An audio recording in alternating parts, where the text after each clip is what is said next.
मैं आपको कहना चाहता हूं, अगर आप सेवकाई के लिए बुलाए गए हैं तो जिस प्रकार जीवन आप बिता रहे हैं उस प्रकार आपका जीवन बिल्कुल भी होना नहीं चाहिए, बिल्कुल भी होना नहीं चाहिए। जिस प्रकार आप अपना जीवन बिता रहे हैं उस प्रकार आपका जीवन बिल्कुल भी होना नहीं चाहिए। कुछ चीज़ों को जब मैं आपके साथ शेयर करूंगा, आप उन चीज़ों के बारे में सोचें, उनके बारे में प्रार्थना करें कि मैंने कौन सा चीज़ आपके साथ शेयर किया है। मैं आपसे पहले ही मैंने कहा इस शुरुआत में कि हम किसी भी प्रकार के पैसों के या समृद्धि के खिलाफ में नहीं है। समृद्धि ये हमारा सौभाग्यता है, हमारे ऊपर फेवर है परमेश्वर का कि हम अच्छे से रह रहे हैं, अच्छे चीज़ों खा रहे हैं, अच्छा चीज़ पहन रहे हैं और सब कुछ हमारे साथ ठीक ठाक हो रहा है। ये परमेश्वर का अनुग्रह है। लेकिन हम केवल इसी चीज़ के लिए बनाए नहीं गए हैं या इसी चीज़ के लिए बुलाए नहीं गए हैं। परमेश्वर ने हमें और भी काफ़ी सारी चीज़ों के लिए बुलाया है। इन चीज़ों को हमें जानना है, इन चीज़ों को हमें समझना है।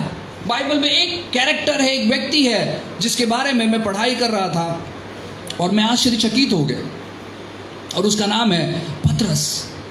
बाइबल कहता है कि यीशु मसीह का मुलाकात पतरस के साथ तब होता है जब पतरस काफी नुकसान में रहता है, काफी नुकसान में रहता है। यीशु मसीह उस सुबह उससे जाकर मिलते हैं, मुलाकात करते हैं, उसके नाव का इस्तेमाल करते हैं और यीशु कहते हैं अब दोबारा मछली पकड़ने के लिए मैं तुझे मदद करूंगा। और बाइबल यूं कहता है कि जब यीशु मसीह पतरस के साथ उस नाव में जाते हैं और वहां से जब लौटते वक्त वो जब जा रहे थे, नाव खाली लेकर गए, लेकिन जब वो लौट रहे थे तो इतनी सारी उनको मच्छियां मिली कि नाव डूबने लगी थी और जाल फटने लगी थी। इतनी सारी मच्छियां वो लेकर आए। होता क्या मालूम है, बाइबल कहता है कि पतरस उन सारे मच्छियों को, उस नाव को वहां पर छोड़कर यीशु के पीछे चले आता है। आइए उस वचन को पढ़ते हैं। बहुत ही खूबसूरत तौर पर लिखा है, लूका की किताब अध्याय 5, लूका की किताब अध्याय 5 और वचन 1 से आगे। लूका अध्याय 5 वचन 1 से आगे। जब भीड़ उस पर गिरी पड़ती थी और परमेश्वर का वचन सुनती थी और वह गन्नेसरत की झील के किनारे पर खड़ा था, तो ऐसा हुआ कि उस झील के किनारे 2 नावें लगी हुई थी और मछुए उन पर से उतरकर जाल धो रहे थे।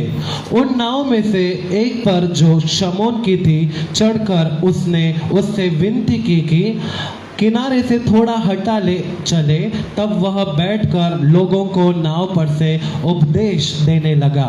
जब वे बातें कर चुका तो शमौन से कहा, गहरे में ले चल और मछलियां पकड़ने के लिए अपने जाल डालो। शमौन ने उसको उत्तर दिया कि हे स्वामी, हमने सारी रात मेहनत की और कुछ न पकड़ा, तो भी तेरे कहने से जाल डालूंगा। जब उन्होंने ऐसा किया तो बहुत मछलियां घेर लाए और उनके जाल फटने लगे। इस पर उन्होंने अपने साथियों को जो दूसरी नाव पर थे संकेत दिया कि आकर हमारी सहायता करो, और उन्होंने आकर दोनों नाव यहाँ तक की भर ली कि वे डूबने लगी। यह देखकर शमौन पतरस यीशु के पांव पर गिरा और कहा, हे प्रभु, मेरे पास से जा, क्योंकि मैं पापी मनुष्य हूँ। क्योंकि इतनी मछलियों के पकड़े जाने से उसे और उसके साथियों को बहुत अचंभा हुआ।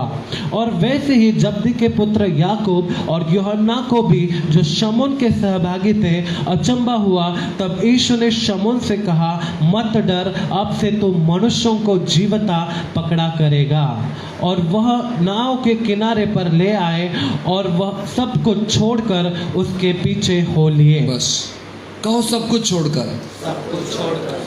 आपको मालूम है, जब यीशु मसीह पतरस से मिलते हैं उस समय वो पूरी तौर पर खाली था। उसके पास नाव थी लेकिन किसी प्रकार की आमदनी नहीं थी। उसके पास नाव था लेकिन किसी प्रकार का इनकम नहीं था।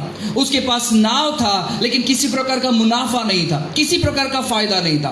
बाइबल ऐसे कहता है कि यीशु मसीह पतरस से मुलाकात करते हैं और उसे भरपूर देते हैं, लेकिन पतरस क्या करता है? 11 नंबर के वचन मालूम है, वो सारा चीज वहीं पर छोड़ देता है और वो यीशु के पीछे हो लेता है, क्योंकि वो बुलाया गया था परमेश्वर की ओर से, वो चुना गया था परमेश्वर की ओर से।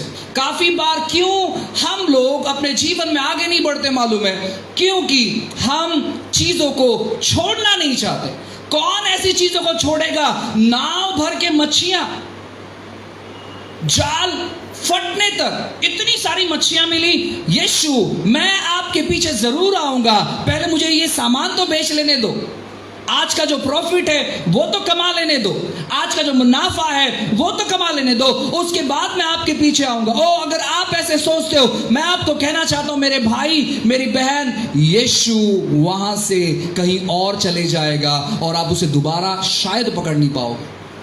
यीशु जब आपको बुलाता है, वो आपका निर्णय का समय है। आपको लगेगा कि वो आपका नुकसान है, ये मूर्खता होगी पास्टर, परमेश्वर ने नाव भर के मच्छियां दी और उन मच्छियों को नहीं बेचा, तो ये मूर्खता होगी कि प्रभु क्यों देगा इतनी सारी मच्छियां?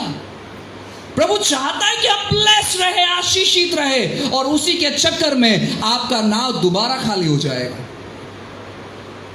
और शायद यीशु उस समय आपको नहीं मिलेगा।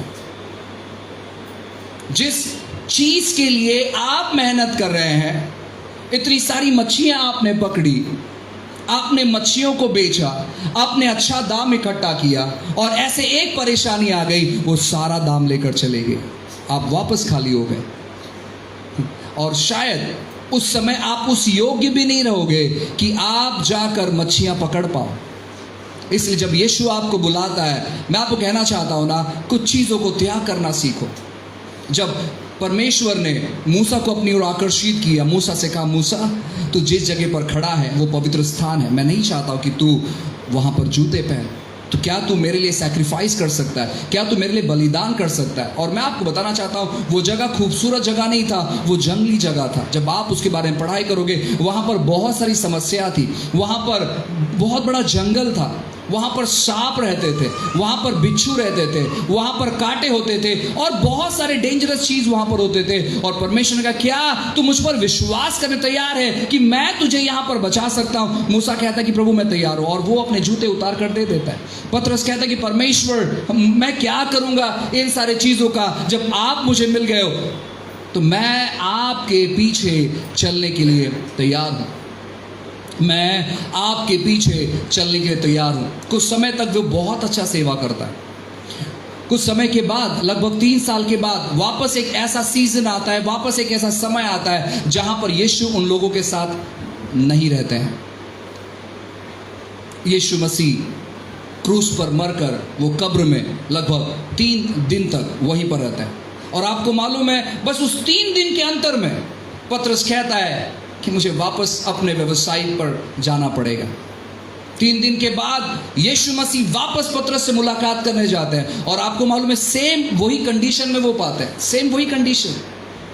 जब आप पढ़कर देखोगे, यीशु पतरस से पूछते हैं, क्या बच्चों मच्छियां मिली? वो कहता है नहीं। फिर यीशु कहते हैं कि जाल दाएं साइड डालो, राइट साइड में डालो। और बाइबल कहता है कि जब जाल राइट साइड में डाला जाता है, उन्हें बहुत सारी मच्छियां मिलती हैं और उन बहुत सारी मच्छियों में पतरस 153 बड़ी मच्छी को चुनकर यीशु के पास लेकर आते हैं। बाइबल कहता है कि यीशु मसीह वहां पर उनके लिए खाना परोसते हैं। वो ऑलरेडी खाना पकाकर, रोटी, भुना मच्छी पकाकर और गरम कोयला, क्योंकि वो ठंडी में वहां पर तड़प रहे थे, यीशु मसीह उन्हें गर्माहट देते हैं, उन्हें अच्छा खाना परोसते हैं। और यीशु पतरस से वार्तालाप करते हैं। पतरस दोबारा अपने नाव को छोड़कर यीशु के पीछे हो लेता है।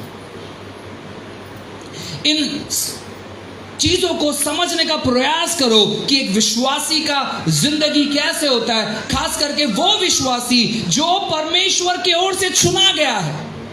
हमें लगता है कि हम सब कुछ पहले ठीक ठाक कर लेंगे और उसके बाद प्रभु की सेवा करेंगे, और प्रभु कहता है ऐसा कभी नहीं हो सकता। इट इज इम्पॉसिबल, यह असंभव है। आप सब कुछ ठीक ठाक नहीं कर सकते जब तक परमेश्वर ठीक ठाक नहीं करता है आपकी जिंदगी में।